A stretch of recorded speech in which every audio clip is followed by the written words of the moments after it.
Shalom aleihim, Bisem Yeshua Hamasiah, salam sejahtera di dalam nama Tuhan Yesus Kristus. Saya Pendeta Henry Tandianta, Master of Bibliology Study. Sebelum memulai tayangan ini, kembali saya ingatkan, cek fakta.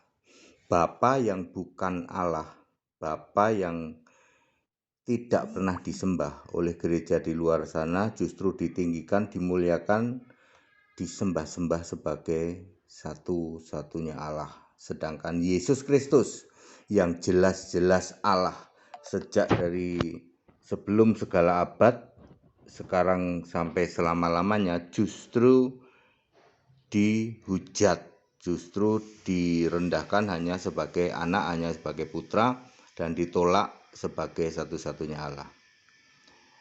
Cek saja. Kita akan membahas sebuah tema, sosok Bapa sumber bencana gereja, ditulis oleh Pendeta Henry Tandianta MPS.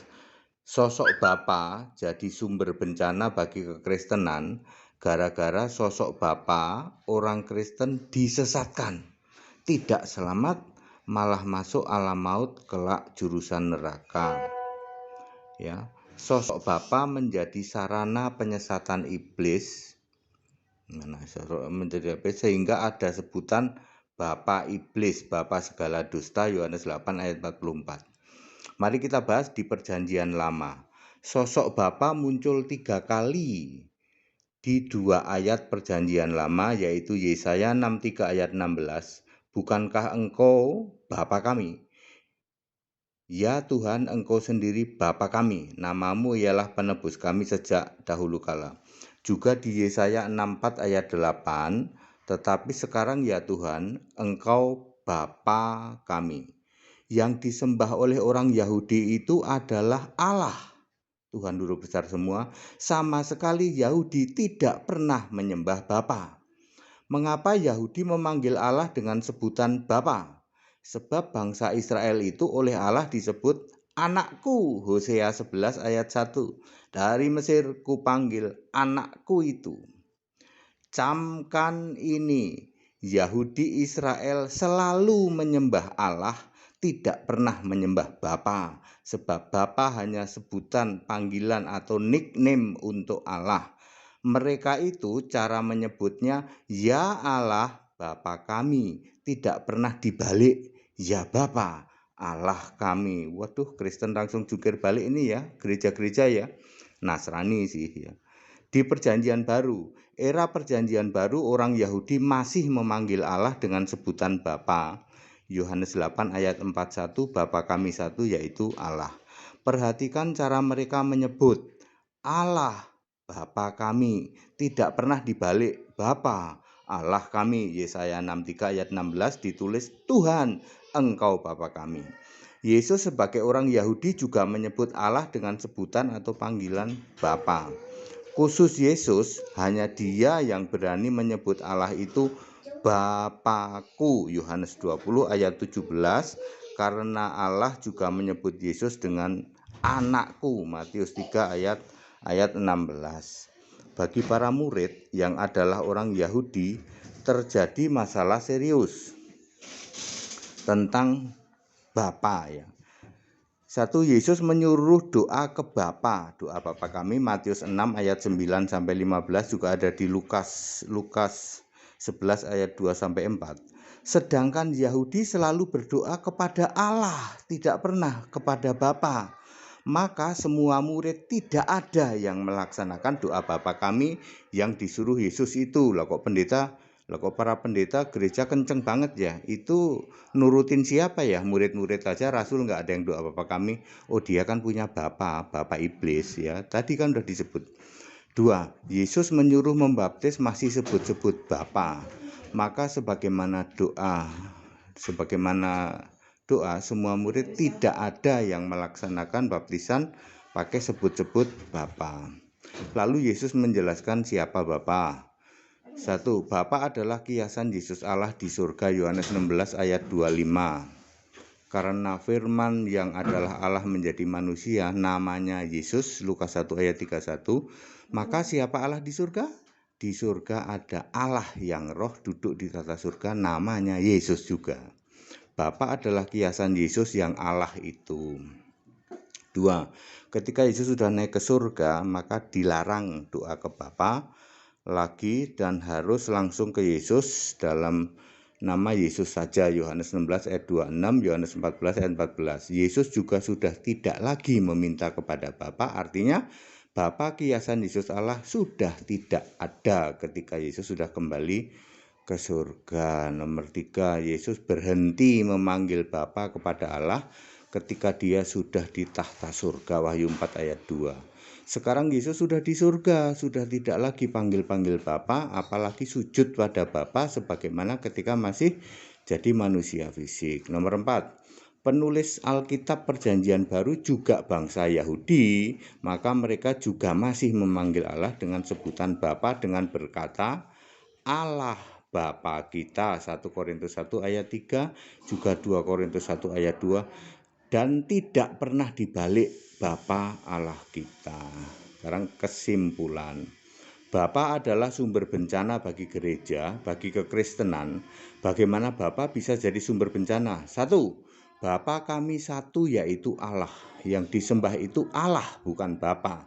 Oleh gereja dibalik Allah kami satu, yaitu Bapa. Maka Bapa yang bukan Allah justru disembah sebagai Allah. Ayo para pendeta, para romo, tobat sekarang, Anda menyesatkan semua jemaat. Nomor 2, Allah Bapa kita sebagaimana ditulis di dalam Alkitab dalam 1 Korintus dan 2 Korintus tadi, justru dibalik menjadi Bapa Allah kita, sehingga Bapa yang bukan Allah disembah sebagai Allah. Nah, ini nomor 3, ini nancep nih. Sesat itu menular, maka muncul berbagai penyesatan lain. Juru selamat yang harusnya Allah, maka terpaksa cuman putra, sebab yang jadi Allah si Bapa. Tidak rela di surga tidak ada Bapa. Menyembah beriman kepada si Bapa bisa masuk surga juga. Nah, itu penyesatan. Ya Allah terpaksa harus 3, Bapa, Anak, Roh Kudus. Allah terpaksa berubah jadi pribadi, padahal mestinya Allah itu roh. Bapa sebagai sumber bencana bagi gereja, bagi kekristenan sudah berlangsung hampir 2000 tahun. Ayo kembali ke Alkitab, si Bapa sudah tidak ada. Sembahlah Yesus Kristus satu-satunya Allah yang penuh hikmat, yang benar, yang kudus, yang benar, sekarang sampai selama-lamanya. Amin. Bagi Anda yang ingin paham Alkitab di atas rata-rata, silahkan ikut Sekolah Tinggi Alkitab Online STAOL. Hubungi WA 0821 2621 8410 dengan Johnny Ong. Salam, that is me, Pendeta HTD. Ya, Bapak Ibu Saudara, jadi clear ya. Sebentar ya. Oke, jadi Bapa itu sumber bencana dan sampai sekarang ini memang begitu ya. Ya, Allah Bapa kita dibalik Bapa Allah kita. Jadi itu sumber bencana bagi gereja ya. 2000 tahun loh. Semua ayat di Alkitab itu ditulisnya Allah Bapa kita. Yang disembah Allah apa Bapa? Allah. Bapa itu adalah nickname, sebutan. Ya, karena semua penulis Alkitab kan orang-orang Yahudi, jadi dia tetap menulis Allah Bapa kita. Bapa yang dimaksud tentu saja Bapa yang sebutan ya, sebagaimana di kitab-kitab Perjanjian Lama yang muncul 2 ayat yang disebut Bapa muncul 3 kali di 2 ayat itu. Perhatikan baik-baik, Allah Bapa kita oleh gereja dibalik Bapa Allah kita. Jadi yang disembah Bapa melulu.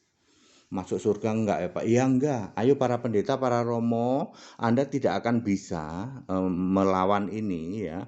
Dan Anda sudah menyesatkan sepanjang jabatan Anda sebagai pendeta loh. Hati-hati loh. Anda sudah menyesatkan puluhan tahun. Dari sejak Anda diangkat jadi pendeta dari atas mimbar, Anda membuat penyesatan sampai hari ini loh. Dosamu sudah bertimbun-timbun sampai ke langit. Wahyu 18 ayat 4 ayat 5. Allah tidak akan mengampuni kalian. Ayo gereja, ayo kekristenan, ayo para pendeta, para romo, segera tobat berbalik. Tidak pernah ada Bapa disembah sebagai Allah. baik itu zaman era nabi-nabi maupun sekarang maupun selamanya. Ingat, Allah Bapa kita. Bapa kami satu yaitu Allah. Yang disembah itu selalu Allah. Tidak pernah Bapa. Lah ini gereja-gereja dibolak-balik yang disembah justru Bapa. Tidak pernah ada di dunia ini ada orang nyembah Bapa, enggak ada. Ya, Anda penyesatan luar biasa. Lalu siapa Bapa yang kalian sembah? Sudah dijawab. Bapa iblis, Bapa segala dusta. Yohanes 8 ayat 44. Kan Yesus berkata, iblis jadi bapamu. Jadi para pendeta, jadi para romo yang masih menyembah Bapa, ya, yang membolak-balik, mestinya yang disembah itu Allah, yang dipanggilnya dengan sebutan Bapa. Allah Bapa kita dibalik menjadi Bapa Allah kita. Tak kasih tahu Bapa yang kamu sembah adalah iblis. Kembali saya mengingatkan, cek saja ya. Cek fakta ya.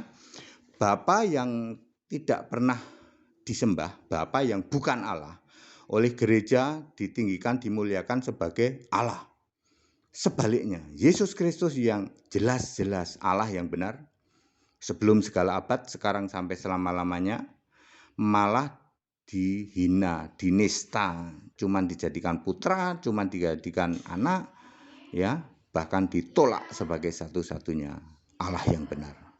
Segala hormat kemuliaan untuk Yesus Kristus, satu-satunya Allah yang benar. Tetap bersama saya Pendeta Henry Tandianta MPS. Haleluya, amin.